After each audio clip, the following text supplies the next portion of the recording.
And Patty just posted the attendance form. As I said, when you come into the meeting, you might find yourself muted, your microphone muted. You can always unmute it to ask questions. We're going to be talking tonight about using Turnitin within Canvas. We're going to start from the instructor perspective on creating the assignment and the different settings that you might want to adjust to help fulfill the needs and objectives of your assignment. We're going to switch over into the student view to show you how the students would submit to the assignment and how they would access the originality report and the spelling and grammar suggestions. We'll switch back over into the instructor view to talk about a deep dive into that originality report. What does it tell you? What does it not tell you? And then we will talk about providing feedback to your students using Feedback Studio. And then finally, I will show you how your students would access your feedback when the feedback release date occurs and how you can see if they are accessing your feedback or not. So as I said, you can always unmute your microphone. If you have any questions, I will stop to ask if anybody has any questions as we go through the training tonight. But again, if you have any questions, please feel free to ask them. So I'm in a generic instance of Canvas, so it doesn't look exactly like your instance. But if you would like to follow along in your class or in your sandbox in your instance of Canvas with what I do tonight, please feel free to do so. The steps will be the same, it just may not look exactly like what you see on your screen. First thing I'm going to do is click on the assignments on the left-hand side. I'm going to come to the assignment page, and I'm going to click on plus assignment to create an assignment. I'm going to give the assignment a name, and I'm going to put in directions.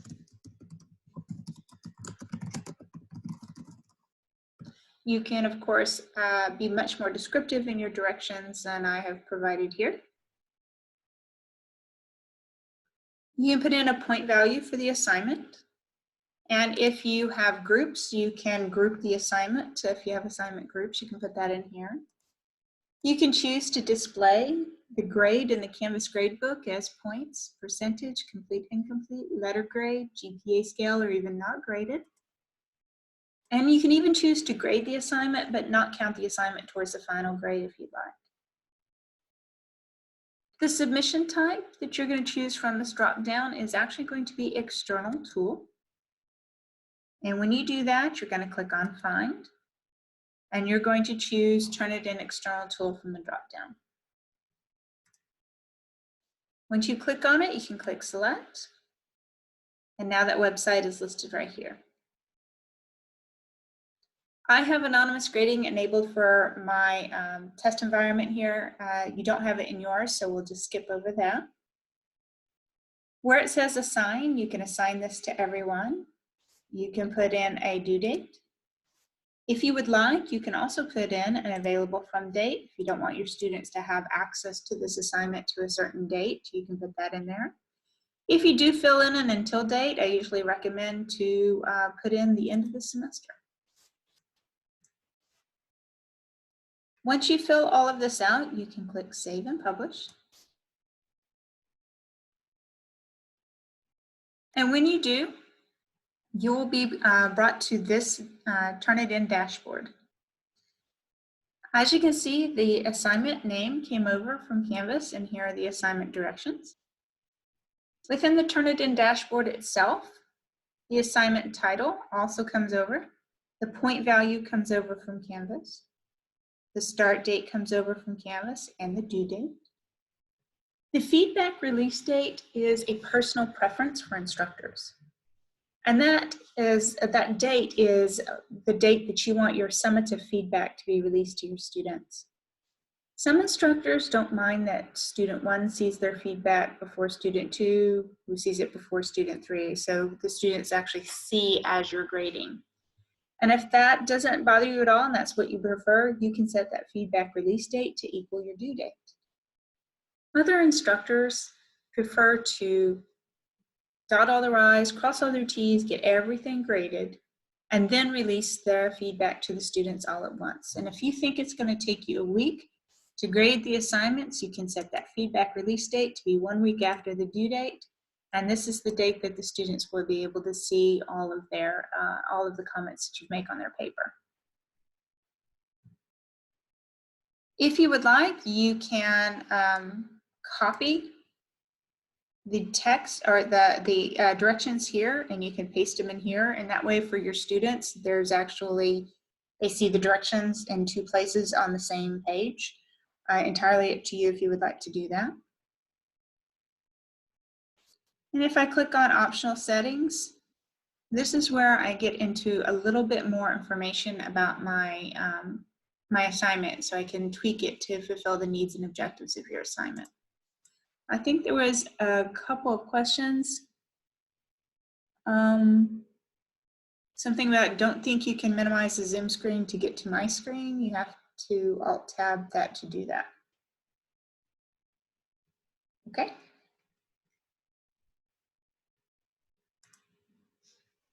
Or escape. I think escape may do that too. Again, where it says the optional settings, you can choose to submit papers to the standard paper repository or not, depending on the needs and objectives of your assignment. For the most part, you want to store the papers in the repository, because when you do, the papers that are stored in the repository will be able to be compared against each other on the due date for collusion check.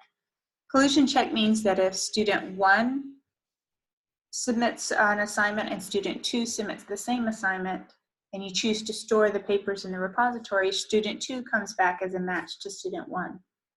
On the due date, collusion check is run, so we run the originality report again, and student 1 comes back as a match to student 2 and student 2 to student 1.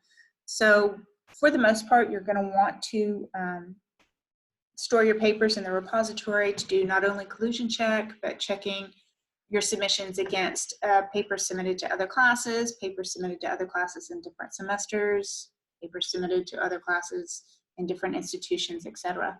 But if you do have a need to not store the papers in the repository, you do have that option here. And actually, for the purposes of training today, I'm not going to store my papers in the repository, or else they'll all come back as 100% match. I'm not going to allow submissions of any file type. Turnitin generates an originality report score based on readable text. And readable text comes in the format of Word documents, PowerPoints, Excel spreadsheets, etc.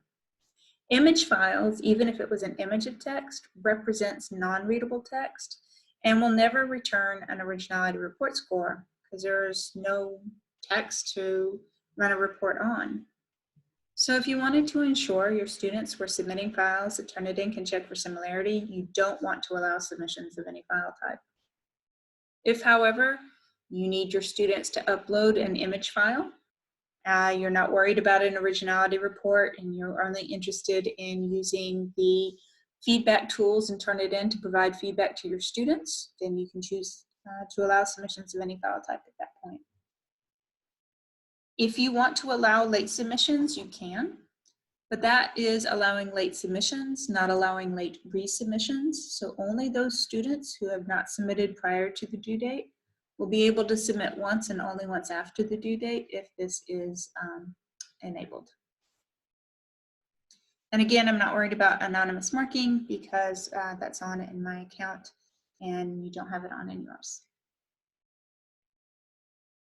If you would like, you can choose to enable spelling and grammar check using the ETS eRater technology. And this provides grammar and spelling suggestions to your students, and it generates us at the same time as the originality report score. You can choose the handbook level from the dropdown. Advanced, high school, middle school, elementary, and English learners are your choices. Usually for college, I would choose advanced. You can choose to compare your submissions against the US English Dictionary, the UK English Dictionary, or both. And you can choose which categories you want checked. Spelling, grammar, usage, mechanics, and style are your choices. If you only want spelling and grammar checked, you can uncheck those 3 boxes. If you want all 5 categories checked, just make sure all 5 boxes are checked. Again, this provides grammar and spelling suggestions to your students.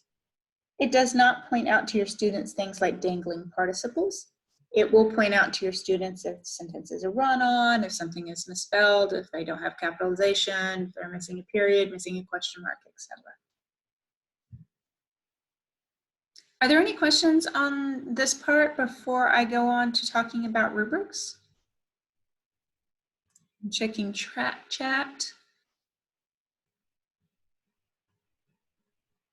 The question is, can you use this for assignments already in Canvas, or is this only for new assignments? If you've already created the assignment within Canvas, and it does not have any submissions made to it yet, you can choose, instead of online from the drop-down menu, you can choose external tool and enable Turnitin that way. If you already have assignments that have been submitted to this particular assignment in Canvas, it's not retroactive. So only those students that submit after the change will have an originality report score associated with it. There's another question that says, I'm new, is there a specified default? I'm sorry, Laura, I'm not quite sure what you mean by default.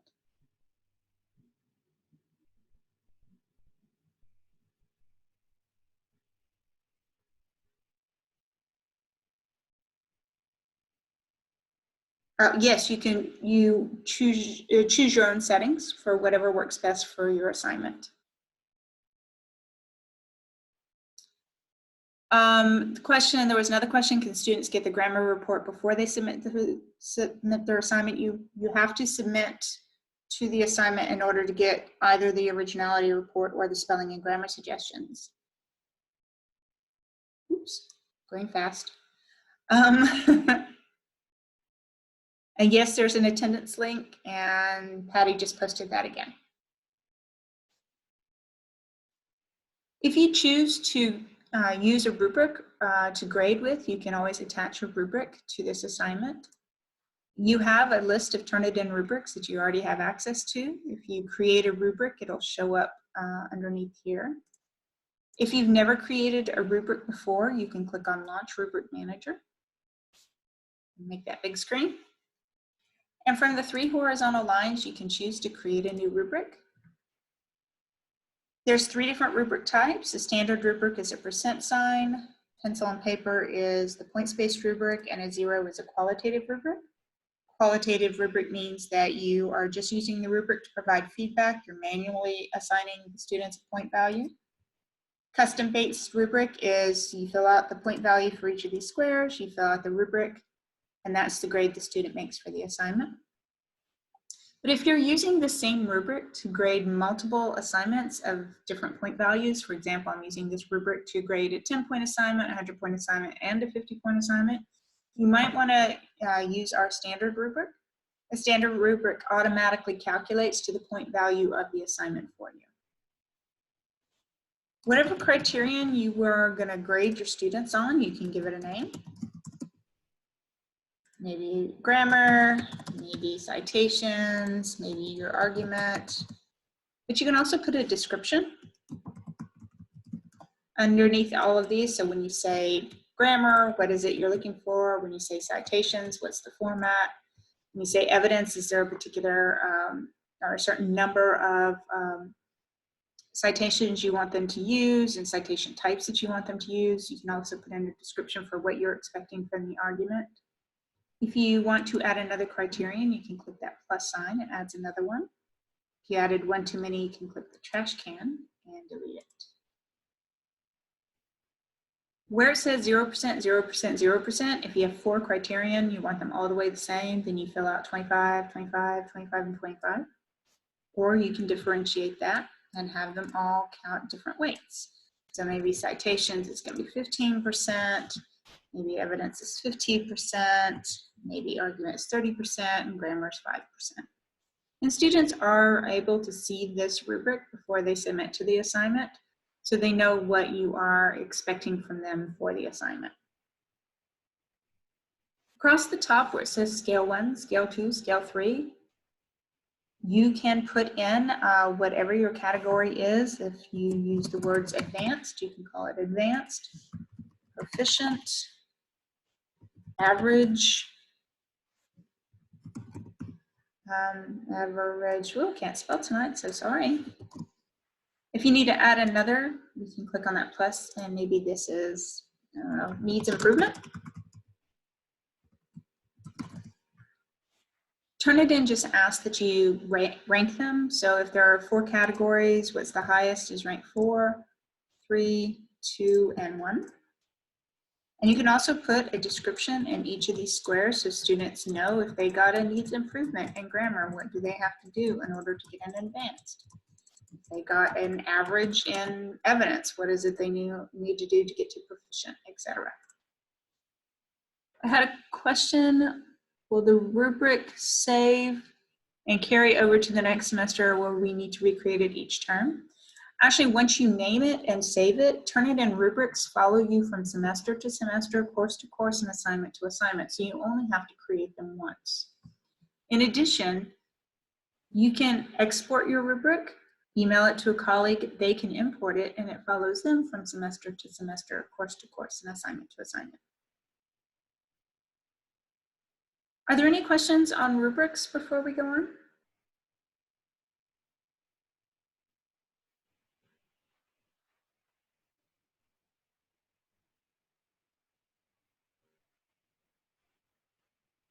Okay. You have access to the 3 databases that Turnitin uses to check student submissions against. There's a student paper database, which has over 1 billion submissions made to it in multiple languages. Current and archived website content, also in multiple languages, and periodicals, journals, and publications. If you only want to compare your submissions against a student paper repository, for example, you can.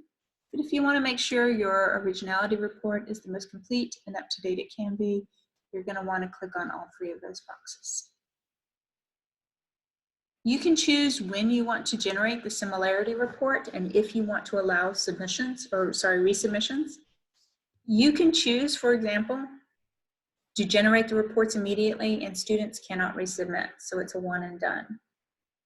You can choose to generate reports immediately and allow students to resubmit until the due date.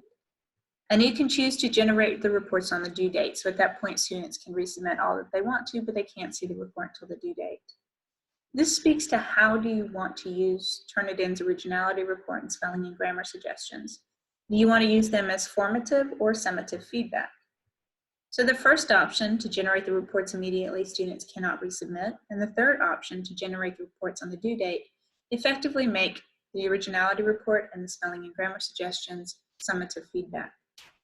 But that second option, to generate the reports immediately and allow students to resubmit, that makes it formative feedback. So the students can, and they do have the option to, submit to the assignment, check the originality report to see if there is any issues, check spelling and grammar suggestions to see if there's any issues there, make any changes as necessary, and submit the best version of their paper to you.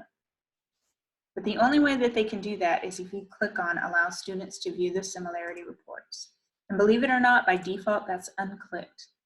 Once you click it, though, you can always save the settings for future use. I think we had a question in chat. Hold on just a second. Can you please show again how to do this for an assignment that is already done? In just a moment, Mark. And once I save this, and I'll get back out and show you what the edit feature looks like. If you want any exclusions made to the originality report, you can set these here. If you want to exclude bibliographic materials, quoted materials, or small sources, you can. If you exclude bibliographic materials, you'll just be excluding the bibliography section, not any internal citations. If you exclude small sources, you can set, maybe you're not worried about sources that are less than a 20-word match, you can put in 20 right here, and any sources that were less than a 20-word match will be excluded from the report. You can also base this on percentage, but that means that 10% of the paper would be excluded from the 10% of the paper, if that's the match, will be excluded from the report. So for example, if a student turns in a 5,000-word paper, you have it set at 10%, you'd be excluding all sources of less than a 500-word match, and that may not be acceptable to you. Whatever you set at the assignment level, though, you can adjust at the individual submission level, and I'll show you what that looks like in just a moment. Again, you can choose to save these settings for future use if you would like, and when you're done, you can click Submit. And I do believe we had some more questions in chat. If we use it as formative feedback, does Turnitin allow us to see a report of when it alerted students to a need for a revision? Turnitin doesn't actually say, students, you need to revise this. It just gives them the report and the students can go through it and see if there's any changes that they need to be making. If this, if they forgot to cite something or they forgot to put quotation marks on it, they'll be able to check their work themselves. And if they need to make any changes, they can make those changes and resubmit. So the students can make a judgment and kind of puts that back onto the students. Did that answer your question, AJ?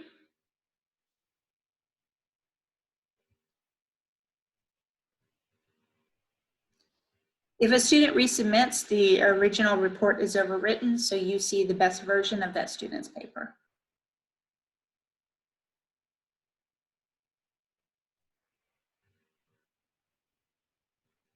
And there was another question. She didn't realize Turnitin excluded quotes. Absolutely, and you can definitely do quotes either at the assignment level or at the individual submission level. And again, I'll show you what that looks like in just a moment. Now, Mark asked how to, for an assignment that's already created, how do you go in and change things? So let me just get out of chat for just a minute. I've already got this assignment created. I would click on, in this case, I have to click on Edit Assignment Settings. And if this says online right now, I just switch it over to External Tool and hit Save. And that's all I'll need to do. And then the students, in this case, I already have students submitting. So if the students have not already submitted, then any paper that gets submitted to this assignment now will be enabled for Turnitin. Mark, did that help answer your question? No problem at all. So I'm going to go back to, I just created assignment number 4. Sorry about that. So this is what it looks like again for me as an instructor. This is what the Turnitin dashboard looks like. In terms of what my student sees, the students would go into assignments and they would click on, in this case, assignment number 4. They'll see the Canvas assignment title appear in the Canvas directions. If they click on the summary tab, again, they see the Canvas title and the Canvas directions if I copied and pasted them down there. The point value, the start date, the due date, the feedback release date is also shown to them. They're told if similarity reports are available and when, if resubmissions are allowed and if late submissions are allowed, so it does tell them that. They can click right here to view the rubrics so they can see exactly what it is that you are expecting from them for the assignment. And when they're ready, they can click on Upload Submission. It can, if it's a file on their desktop, they can click Upload Submission. Text input, they would enter in text directly here. If they're using Google Docs, they can save their Google Doc to a Google Drive, upload it from their Google Drive or their OneDrive or Dropbox. They just need to give the paper a name. They can browse for it. In this case, it's on my desktop. Then they can click Upload and Review. Turnitin will ask them, hey, is this the paper that you intend to submit? And they can review it. And if this is, they can click Submit to Turnitin. This lets them know that the submission was complete. The students will be able to see the paper and the title right here, the timestamp for the one they uploaded. The grade will show up here when you've released the feedback. It also goes into the Canvas gradebook, so you don't have to worry about entering in the grade twice. There is grade pass back. The originality report score will show up in just a moment right here. And if you do allow resubmissions, the students will be able to resubmit by clicking on that. If you don't allow resubmissions, that'll be grayed out. I'm just going to refresh the page.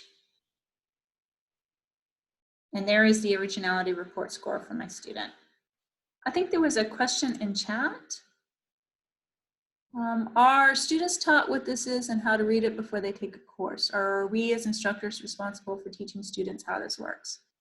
I'm going to let Patty answer that question. We actually don't have any anything in their orientation for this at this time. I guess that's something we probably should do. So I'll put that on our list to make sure we get it in the orientation somewhere for them. And there was another questions. You did say that reports can be generated on PowerPoints. Yes, they can. The images on the PowerPoints won't be checked, of course, because we can't check image files, but any readable text can. There's another question from AJ. Is there an email or other confirmation of this submission that students can copy for their records in case, in the very rare cases, some technological problem causes the file corruption or loss? Do you see that right there? You can download the paper. You can also download the digital receipt for the paper on Peaches if they would like. So probably the receipt's what you're gonna look for. No problem at all. But again, from the student perspective, and we're asking about, what is it the students are looking for from a Turnitin report? They shouldn't just say, oh, well, I got an 11%. Because if you click on that and you open it up, 11% may not sound like much, but it's based on the total word count of the paper. In this case, 1,855 is the total word count, which means that more than 200 words in the student submission matches to something in the Turnitin database. Now, sometimes when the students open up the report, it can be very colorful, and I usually tell students to, focus on one layer at a time, so maybe just the similarity layer. What's highlighted represents the matches. If the student paraphrases well, or it represents original ideas, it's not highlighted. Only matches are going to be highlighted. So the students can take a look at what's highlighted and say, you know what? That first paragraph, that actually was supposed to be a quote. I forgot to put quotation marks and a citation in there. So I need to go back to my original paper and I need to put my quotation marks and my citation in there and then resubmit a paper to my instructor. Maybe they look at that second paragraph and think, well, I found I paraphrased it well, but it's coming up as a match, which means I didn't paraphrase it well. So I need to adjust my paraphrasing and I need to resubmit. Maybe they look at that third paragraph and they're copied and pasted some text from Wikipedia. They meant to paraphrase it, they forgot to do it. They're going to go back and make those changes. So it kind of puts it on them to double check their work and submit the best version of their paper to you as their instructor. Once they see what's highlighted for similarity, they can check on spelling and grammar suggestions. Again, what they're looking for is what's highlighted in the paper. This is, it says, is this spelled correctly? Persica is actually the specific epithet for peaches. It is spelled correctly, so the student goes on to the next suggestion. They may not know what P/V means. They can click on it and it says, you've used the passive voice in the sentence. You may want to revise it using the active voice. So again, these are spelling and grammar suggestions for the students to help improve their writing. If they're still not sure what that means, they can always click on View Handbook and they have a full explanation of active voice and passive voice along with examples. So if they need to make changes, they can. Same thing here, subject and verb may not agree, proofread the sentence. Peaches belong to the, oops. Sorry about that. I left on an S at the end of belong and therefore my subject and my verb do not agree. And so as a student, I can go back to my paper, I can make that change, and when I resubmit, that suggestion will be gone. Are there any questions on what the students are looking for from the originality report and spelling and grammar suggestions before we do a deep dive into the originality report?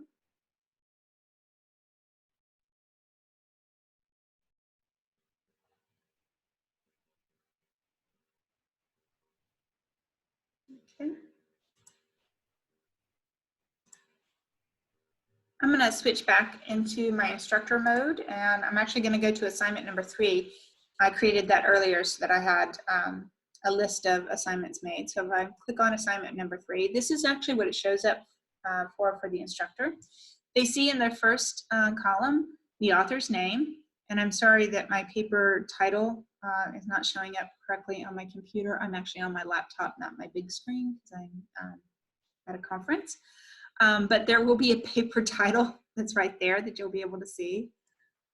Every paper that's submitted to Turnitin has a unique paper ID associated with it, and that's what that paper ID is listed here for. The timestamp from when things were uploaded is listed here. When my students have viewed my feedback, when the feedback release date occurs, I actually get an indication and a timestamp here. So I know which students are viewing my feedback and which are not. The grade that I enter into Feedback Studio shows up here and goes to the Canvas gradebook, so I don't have to enter it in twice. And when I want to see the originality report score, I see the scores are listed here. And if I click on that report score, Feedback Studio will open up in a new window. And again, I'm looking at the similarity layer first. This student, same paper from Augusta, they got an 11%. Again, that's based on a total word count of 1,855. The major matches are listed on the right-hand side. They're numbered and color-coded to make it easier for you to navigate through. So number 1 in red matches all of 1 in red. 2 in pink matches 2 in pink. 3 in purple matches 3 in purple. 7% of this paper matches to this source, plus an additional 2% of the paper matches to this source, plus an additional 2% of the paper matches to this source. And if you add all that up, that's 11%, and that's how we get the number. As an instructor, you may want to delve, if you will, into the sources themselves. And if you click on that number 3, you get a snippet of the source. You can see it's an internet source. In this case, it just happens to be from Wikipedia. So if you click on that Wikipedia link, it takes you to that Wikipedia page. Personally, I like the side-by-side view. So if I click side-by-side, the text shows up on the right-hand side from that source. What's highlighted in red matches to my student paper. Same thing with that number 1. Here's the snippet. It's an internet source. Side-by-side view actually tells me that there are 4 matches in my student paper to this single source. And instead of having to scroll through it by myself, manually, I can just click next match, and next match, and it scrolls through for me. Now, occasionally you'll get students who say, well, Turnitin said, I took this text from this website, but I didn't, so Turnitin is wrong. If you click right here, you can see all the sources. So you'll see a list of every source we have and all the matches to those sources. So the sources are listed on the right-hand side. The matches are highlighted in the student paper. So if I click right here, whatever's highlighted in my student paper matches to this source. Click right here, whatever's highlighted matches to this source. Click right here, same thing, right here, same thing, right here. Notice that's all the same text. And that happens a lot with internet sources. The same text is found in multiple websites. So if your student says, well, I didn't take it from here, from this website, you can open up all sources and say, okay, well, did you take it from this website or this one or this one or this one or this one? And then you can have that conversation with them about the need for citing your sources. On occasion, though, there's one. You may see something like this. What is highlighted in my student submission matches to a student paper that was submitted, in this case, to Seward County Community College. Now, does this mean that my student Augusta and this student at Seward County Community College colluded? Maybe, maybe not. Take a look at what's highlighted. The text is highlighted here. That was actually found on an internet source. It's right here. It's actually found on the Smithsonian Magazine website. So it is entirely possible that my student and this student at Seward County Community College didn't collude, but just happened to find the same text on the internet and used it in each other's papers. But if you look at that match and you're like, there is nothing, no, this is totally student collusion, got them right now, absolutely, and you wanted to get more information, you can click on Submitted to Seward County Community College, and you're reminded that submitted papers remain the intellectual property of the authors, instructors, and respective institutions. We at Turnitin can show you what matches. If it is a 100-word match, all 100 words are highlighted in your student submission.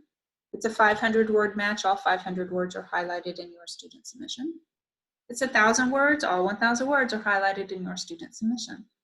What Turnitin cannot show you is the other, 800 words that did not match. And if you wanted to see the other 800 words that did not match to your student submission, you can send a request to view the paper, and it is at the discretion of that instructor or privacy office to share out what did not match to your student submission. And it is entirely possible that their student privacy policy may be such that they don't share out what did not match outside of the institution.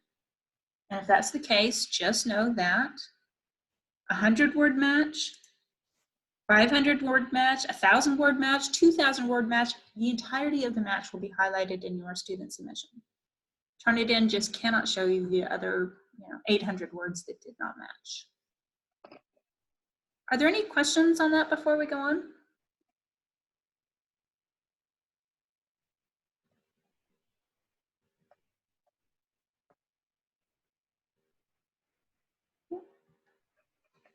If you ever need to exclude a source, you can do that. You can click on Exclude Sources.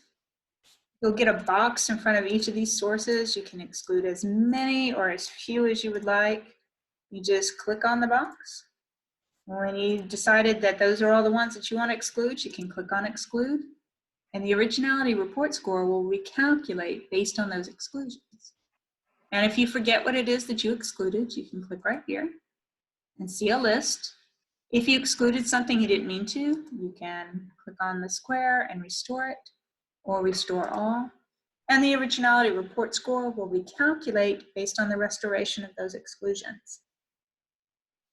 Now, we did have questions about the filter and the exclusions for the bibliography, quotes, and small sources. If I click on the filter icon, again, for the assignment, I didn't make any exclusions, but if I was curious, what is the originality report score for Augustus paper? If I exclude quotes in the bibliography, I can click on both of those and click Apply Changes and see if that changes the originality report score. And in this case, it actually didn't. Maybe I'm not worried about sources that are less than a 42-word match. I'll put 42 in here. Apply the changes, and the originality report score will recalculate. That third source that was listed there originally is less than a 42-word match, therefore it's excluded from the report. Maybe originally I set exclude quotes, exclude bibliography, and you set it at 10%. But again, that 10% can be based on the total word count of the student paper. So in this case, I've excluded all sources of less than 185 word match, and it comes back as a 0% match. And if I have that set, I'm like, woohoo, my student got a 0%. And then I look down and I realize what the word count was. If I wanted to, don't exclude by size, apply the changes, Turnitin will recalculate based on the restoration there. So you can adjust things at the individual submission level. It does not affect previous students or subsequent students. It just affects, in this case, Augustus paper. And you can, if you need to check on things, absolutely, you can check on that. So if you excluded quotes at the assignment level and you look down here and you're like, wait a minute, why this does not look right. This should have, this whole thing is not a quote, or this should have been considered a quote. Then you can adjust, exclude quotes, exclude bibliography as needed, and see if there's any changes in the report score. Are there any questions about the originality report before we go on?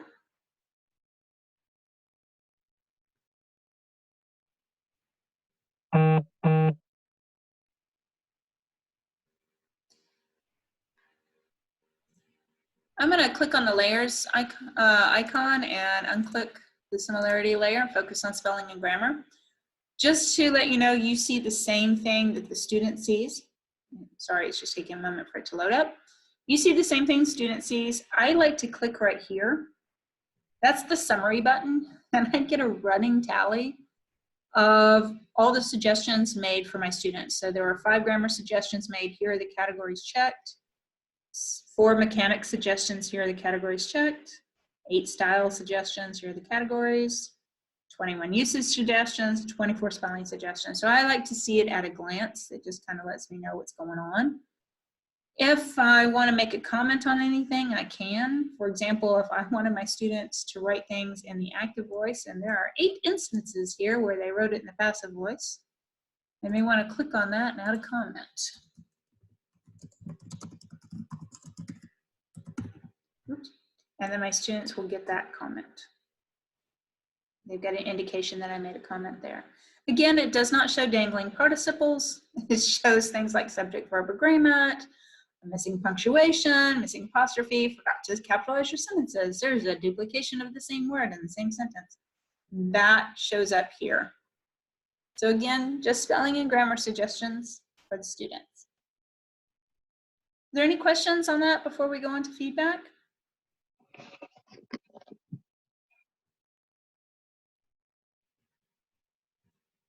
Okay. This is by far faculty members' favorite tool, believe it or not. I'm going to start by clicking on this check marks right here. These are quick marks. Quick marks, if you're not familiar with them, are basically Turnitin contacted teachers all across North America and asked them what's the most common comments they make on their students' papers. We then typed it up and organized them into sets. So if you click on the drop down here, you can see how many sets you have access to. Within each set, there are marks. And if you click on the mark, here is the text that is associated with that mark. You didn't have to write any of that. All you had to do is click and drag it onto the paper. You can toggle back and forth between different quick mark sets. There's a commonly used set, for example. How many times have you said something's awkward, or maybe that they need to support something? Again, this is the text the student sees. You didn't have to write any of that. You can also click on a quick mark that you gave them and add your own personal comment. Maybe you want them to use APA formatting. So this is a quick mark that you've augmented with your own personal comment. One of the things that I like to do as an instructor is I like to click on that gear sign and click on the 3 horizontal lines and click Manage Sets. If I'm not teaching 6th to 8th grade, I may want to hide them. If I'm not teaching 9th to 12th grade, I may want to hide them as well.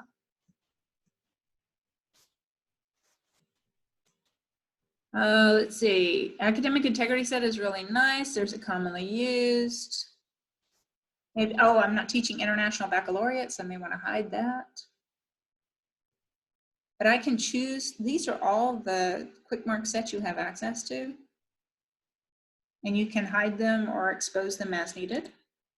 And then it makes it kind of easier to go down in your drop-down list. You can also search for a quick mark. Maybe you want to see all of the quick marks that are provided that have the word citation in it. Maybe this is cite or revise previous work because you're worried about self-plagiarism. You can put that in here. You can also click once on the paper and click on the T and write directly on the paper if you want. No matter how many quick marks we create, we can't possibly say everything you want to say. If you click once on the paper and click on the speech bubble icon, you can put in a personal comment.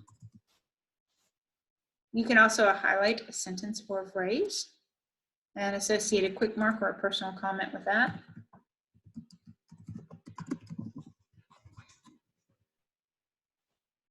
Personally, I don't like leaving it sitting like on text, so I'll move it off to the side, but it still stays linked. I can highlight a sentence or a phrase, and I can strike through it.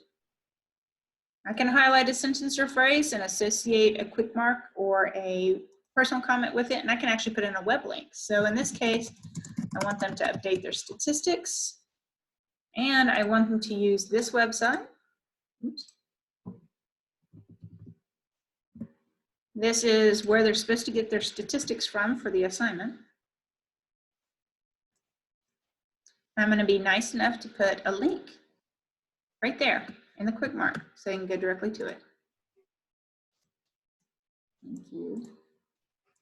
There we go. So then they can just click on it. Now we did have a question, I think, in chat, did we? Oh, okay, sorry about that. So as you kind of go through this and as you start grading, and this is one of the things that I did when I was teaching. So I was a faculty member at the University of Florida, and before that I was at Clemson University. I didn't want to toggle back and forth between quick mark sets. So what I did is I clicked on that gear sign, and I actually clicked on the 3 horizontal lines, and I created my own set. So my own favorites, I can give it a name. And what I would do is I would steal marks from all the other sets and put them in one spot so I didn't have to keep toggling back and forth. So if I went to the academic integrity set, and I say, you know, I would add a citation to a quotation, absolutely. I'm going to add that to my set. So I called it my own favorite. So there it is. Add a citation to a table, figure, or image. I say that all the time.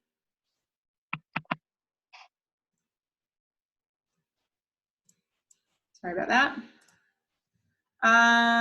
Format references or excited. I do say that all the time. So I'm going to save that to my own favorites.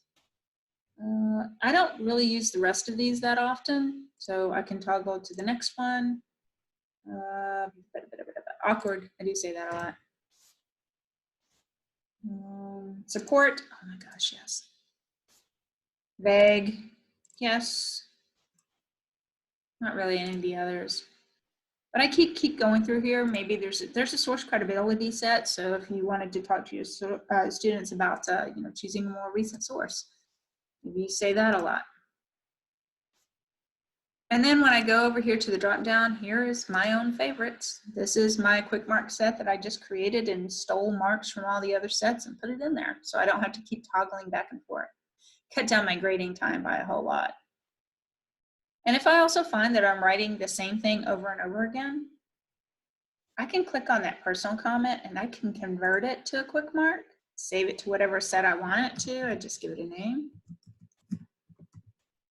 Quick mark sets that I create and the quick marks that I create within them follow me from semester to semester, course to course, and assignment to assignment, so I'll only have to create it once. So usually when instructors start using quick mark sets, they find that they cut down their grading time by at least 35%. Now, for me as an instructor, I taught a fully online class, 40 to 60 students, spring, fall, and summer. That means that every weekend I pretty much graded, because with online courses, they usually recommend that you do a weekly assignment. So I was grading every weekend. And when I started using quick marks, I was cutting down my grading time, definitely at least by 35%, probably a little bit more. But when I started using and creating my own quick marks that were specific to my class and specific to my assignments, I cut down my grading time even more. So before I was grading on like Saturday and then Sunday morning. And then I cut it down to where I was only grading like on Saturday mornings, and I got the rest of my weekend to myself, or, you know, more to the point, to the family and doing laundry and household chores. But nonetheless, I wasn't grading. Are there any questions on quick marks before we go on?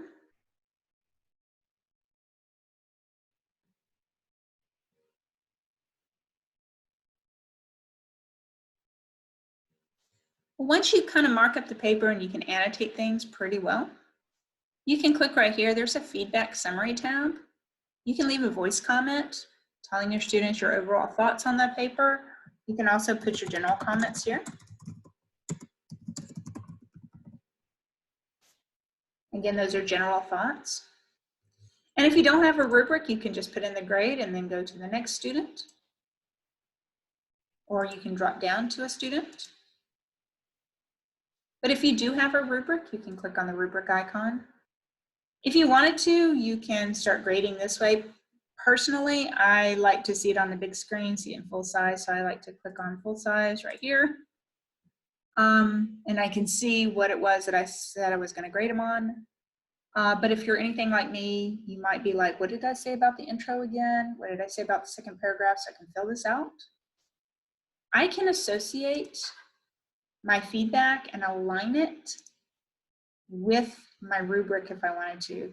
I don't do it for all the feedback, but the things that I really want them to pay attention to for the next assignment. So I used the same rubric to grade multiple assignments.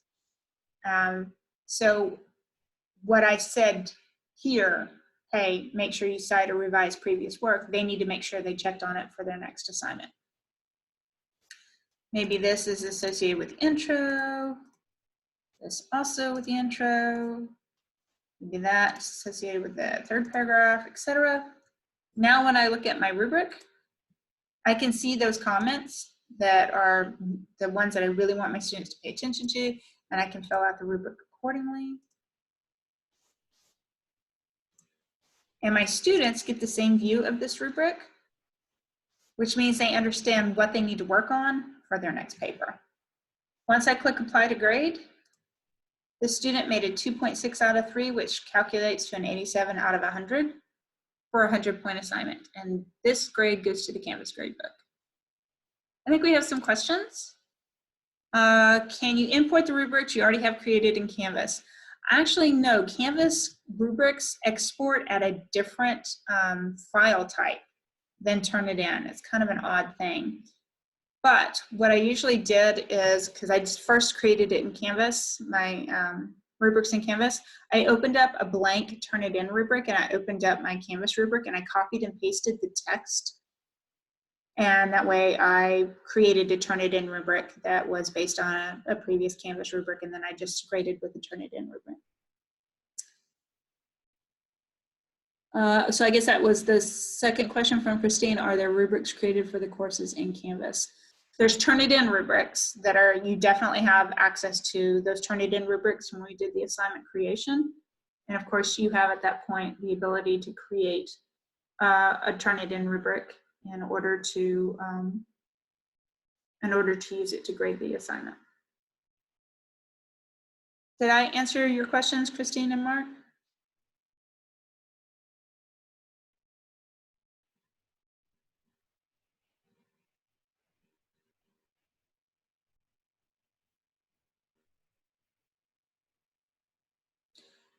Are there any other questions on,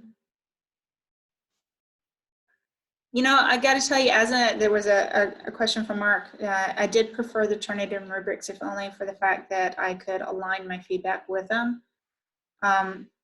which made it easier for me to see. So I'm going to show you the grading report in just a second. And you can actually, from the grading report, see how many times you have told students at large in your class, how many times I've told them this, this, and this. And that allowed me as an instructor to realize, okay, you know what? This seems to be an issue.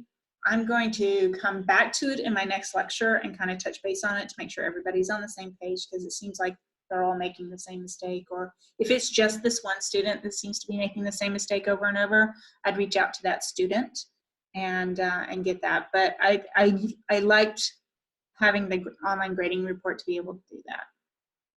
And I really dug the quick marks, because in Canvas you can write something on there, but you can't save them and reuse them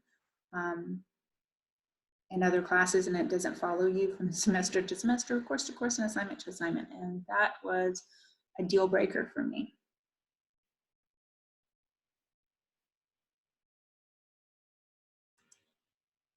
So let me, one more question.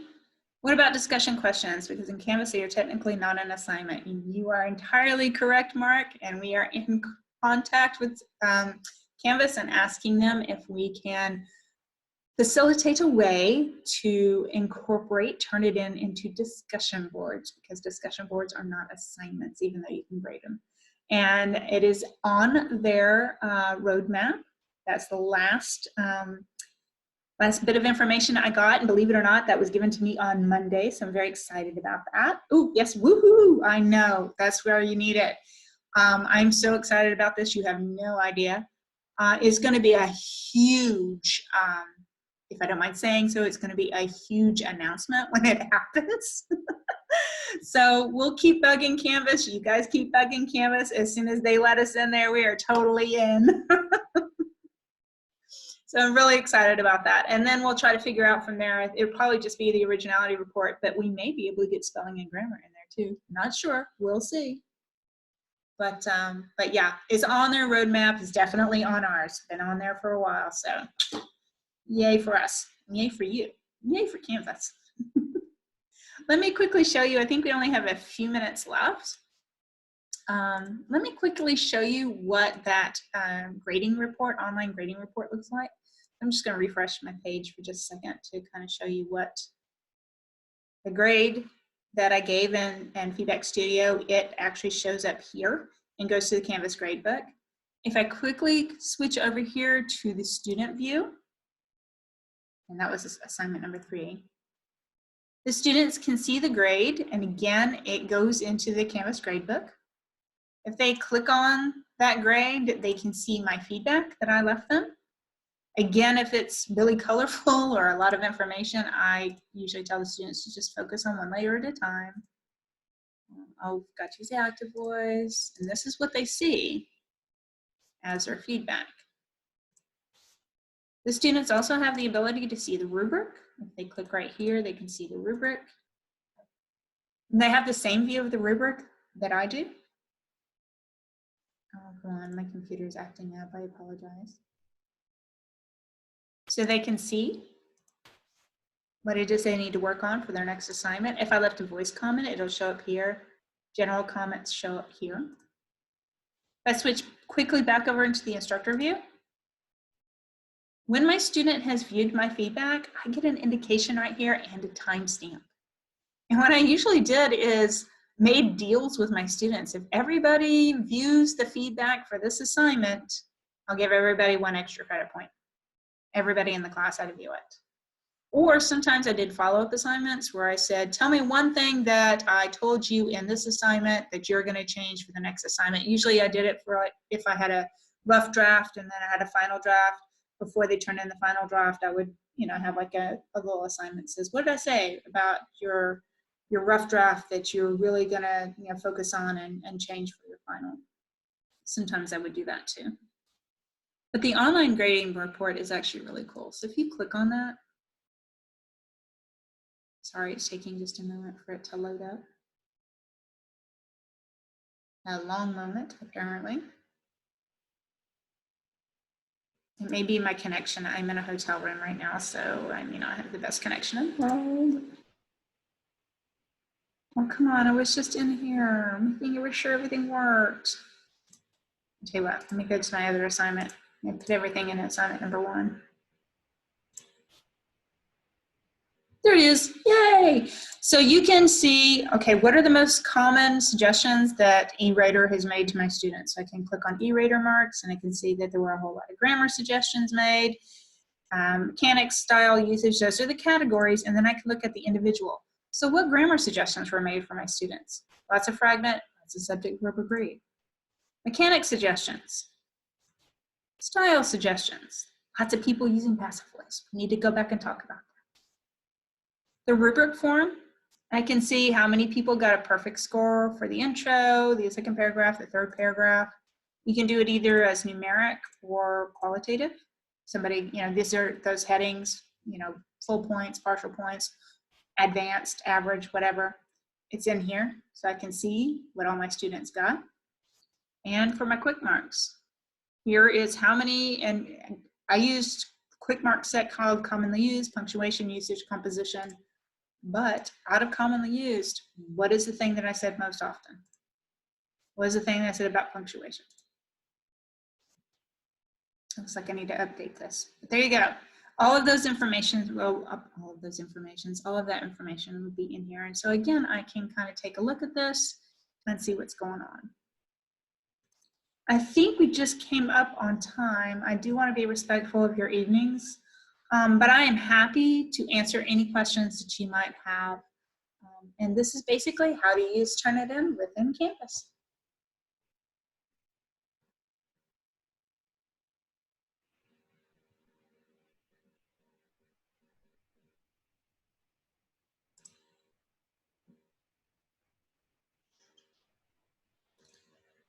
I hope you all enjoyed and got some good information. I did record this session. I'm going to email it to Patty, and she'll be able to post it for people who weren't able to attend today. And again, if you have any questions, please don't hesitate to reach out, and we will be glad to support you in any way possible. And please go in there and play. Go in there and use it, and find out what's going on. And of course, refer to that recording. If you can't remember what it was that I talked about, you always have the recording to refer back to. I'll also be sending out a survey for how you liked the training today. I'll give that to Patty, and Patty can send it out to the participants. But it only takes like a minute to fill out. If you would be so kind, I am always thankful for any feedback that you might want to share with me.